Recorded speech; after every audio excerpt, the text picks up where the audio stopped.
Welcome back to the ASMR Audiobooks. We're going to discuss the psychology of money.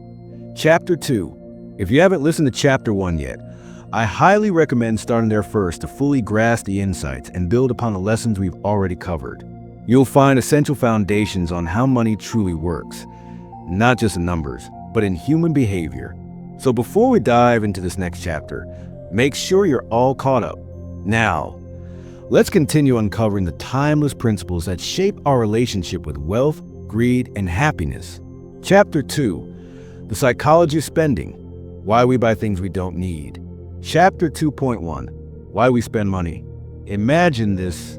You walk into a store with no intention of buying anything. Yet, within minutes, you're tempted by something you didn't even think you needed. A new gadget that promises to make your life easier. A trendy jacket that makes you feel stylish. A limited time deal that seems too good to pass up. And before you know it, your wallet is lighter. Wealth is not just about making money. It's about controlling how you spend it. But why do we fall into the spending trap over and over again? The answer: psychology. Chapter 2.2. Money equals status, power, and identity. Here's the truth. Most of the things we buy aren't about utility. They're about how they make us feel. A Rolex watch doesn't tell time better than a $50 watch. A $300 pair of sneakers doesn't make you run faster. A luxury car doesn't always mean a better driving experience. So why do people pay more? Because money equals status. We buy things to signal success. We spend to impress others. Even people we don't know. We associate price with self-worth. Ever notice this? People don't want money.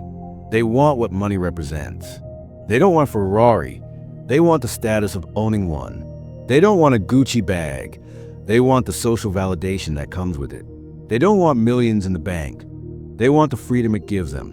Lesson: your financial decisions are deeply tied to your emotions and identity. In a nutshell, we don't buy things, we buy feelings. Chapter 2.3. The Keeping Up with the Joneses Trap. Comparison is the thief of joy. Theodore Roosevelt. Have you ever bought something because someone else had it? Your friend buys a new car, so you start wanting one too. Your coworker gets a raise, so you feel pressure to earn more. Your neighbor renovates their home, so suddenly yours feels outdated. This is called lifestyle inflation. The more you earn, the more you spend, not because you need to, but because you feel like you should. The result? You make more money, but never feel richer. You buy more things, but never feel satisfied. You upgrade your life, but always want more. This is danger. If you don't control your spending, no amount of money will ever be enough. In a nutshell, don't spend to impress others. Spend to build your future.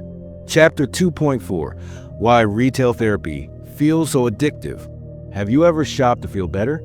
Feeling stressed? You buy something nice to lift your mood. Feeling bored? You scroll through online stores for entertainment. Feeling down? You treat yourself to something expensive. This is called emotional spending. The problem? The happiness you get from spending fades quickly, but the debt and financial stress lasts much longer. What's the alternative? Instead of buying happiness, invest in meaningful experiences. Instead of chasing short-term pleasure, build long-term security. Instead of emotional spending, practice mindful spending. In a nutshell, happiness doesn't come from buying things. It comes from financial freedom. Chapter 2.5. The Hidden Power of Frugality. Spending money to show people how much money you have is the fastest way to have less money. By Morgan Housel. What if the secret to wealth wasn't making more, but spending less?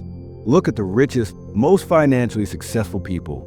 Warren Buffett still lives in the same house he bought in 1958. Mark Zuckerberg wears the same plain t-shirt every day. Sam Walton, founder of Walmart, drove an old pickup truck, despite being a billionaire. They understand a simple truth. Wealth is built by keeping money, not spending it. You don't have to be extreme, just intentional. Cut unnecessary expenses, but spend on what truly makes you happy. Invest in things that grow in value, not just things that lose value over time.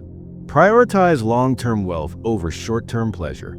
In a nutshell, rich people stay rich by acting like they're still poor. Chapter 2.6. The psychology of fake wealth versus real wealth. There are two types of rich people. Fake rich. They spend everything they make to look wealthy. Truly rich. They spend less than they earn to become wealthy. Fake rich persons. Drives a $100,000 luxury car, but has massive debt. Lives in a mansion, but can barely afford the mortgage. Spends everything they make. So they are one job loss away from disaster. Truly rich persons. Drives a reliable car, but has millions saved. Lives comfortably, but doesn't overspend. Has financial security, so they never worry about money. True wealth isn't about looking rich. It's about never worrying about money again. In a nutshell, if you have to go into debt to look rich, you're not rich. Chapter 2.7, The Power of Delayed Gratification. The ability to delay gratification is the #1 predictor of financial success. What separates wealthy people from broke people? Broke people chase instant pleasure. Wealthy people think long-term. Example, you get a $1,000 bonus. Short-term thinking be like, I'll buy a new TV.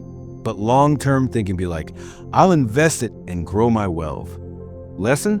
Every time you choose future wealth over short-term pleasure, you win. In a nutshell, the more you delay unnecessary spending, the wealthier you'll become. Chapter 2 Summary. The Psychology of Spending. Key takeaways. 1. We don't buy things, we buy feelings. 2. Money equals status. We often spend to impress, not out of need. 3. Keeping up with the Joneses makes you poor. 4. Retail therapy is an emotional trap. Real happiness isn't bought. 5. The rich stay rich by spending like they're broke. 6.